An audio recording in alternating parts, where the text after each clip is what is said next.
बिस्मिल्लाहिर्रहमानिर्रहीम। अस्सलाम वालेकुम स्टूडेंट। उम्मीद करती हूँ कि आप सब खैरियत से होंगे, ठीक ठाक होंगे, खुशबाश होंगे।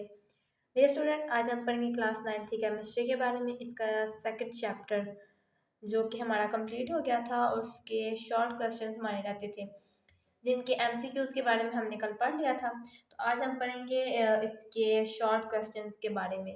सेकंड चैप्टर एटम की साहत, स्ट्रक्चर ऑफ एटम के शॉर्ट क्वेश्चंस आज हम पढ़ेंगे। तो शुरू करते हैं। बिस्मिल्लाहिर्रहमानिर्रहीम।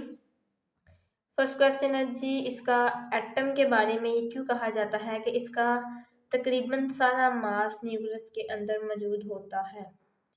हाँ जी, वो पूछ रहा है कि एटम के बारे में क्यों कहा जाता है कि इसका जो सारा मास है, तकरीबन जिसका सारा मास है वो न्यूक्लियस के अंदर क्यों होता है मौजूद।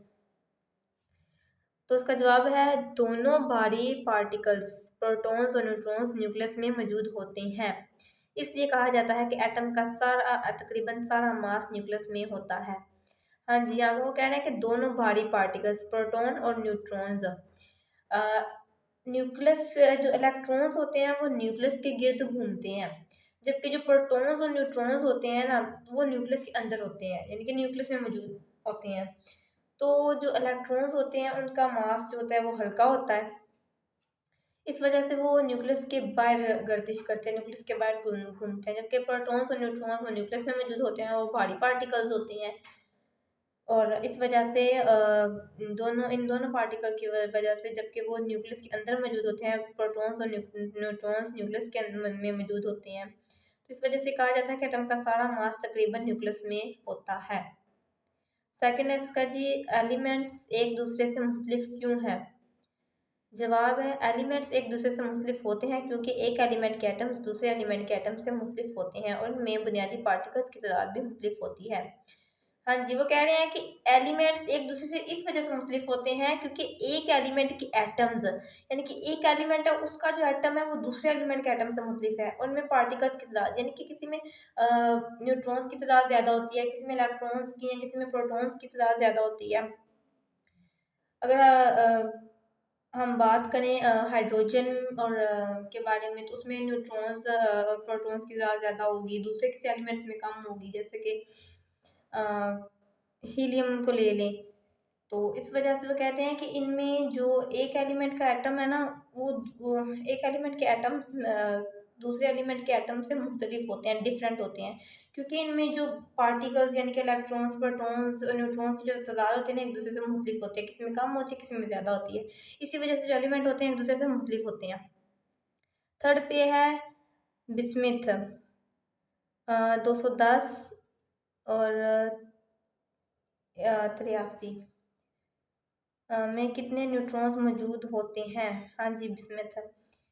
अब हमने इसको सॉल्व करके बताना है, यहाँ पे हमने सॉल्व किया हुआ है, यहाँ पे वो फार्मूला यूज़ होगा n=a-z, न्यूट्रॉन्स का जो फार्मूला है।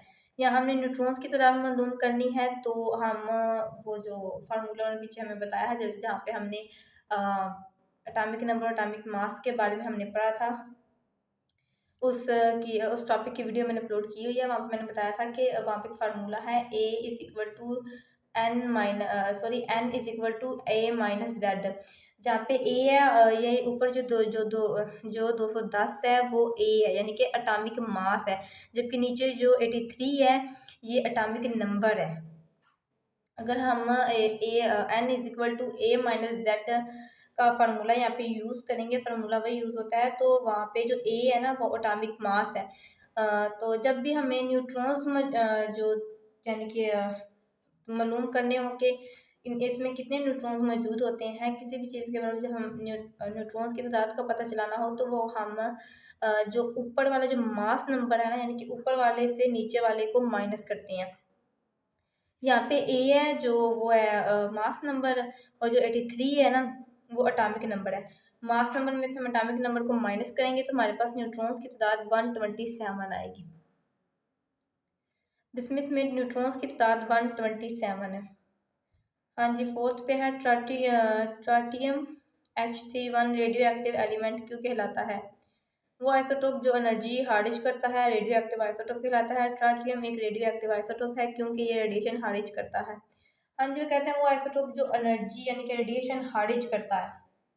वो रेडियो एक्टिव आइसोटोप्स कहलाता है, यानी कि जो रेडिएशंस को एनर्जी की सूरत में खारिज करता है वो रेडियो एक्टिव आइसोटोप्स कहलाता है। जबकि जो ट्रिटियम है ये एक रेडियो एक्टिव आइसोटोप है, क्योंकि ये रेडिएशन खारिज करता है, ये एनर्जी की फॉर्म में रेडिएशन खारिज करता है। आगे फिफ्थ पे है एक एटम किस तरह एनर्जी जज़ब और खारिज करता है। जब इलेक्ट्रॉन्स कम एनर्जी लेवल से ज़्यादा एनर्जी लेवल्स की तरफ हरकत करते हैं तो एटम्स एनर्जी जज़ब करते हैं, और जब इलेक्ट्रॉन ज़्यादा एनर्जी लेवल से कम एनर्जी लेवल की तरफ हरकत करते हैं तो ये एनर्जी खारिज करते हैं।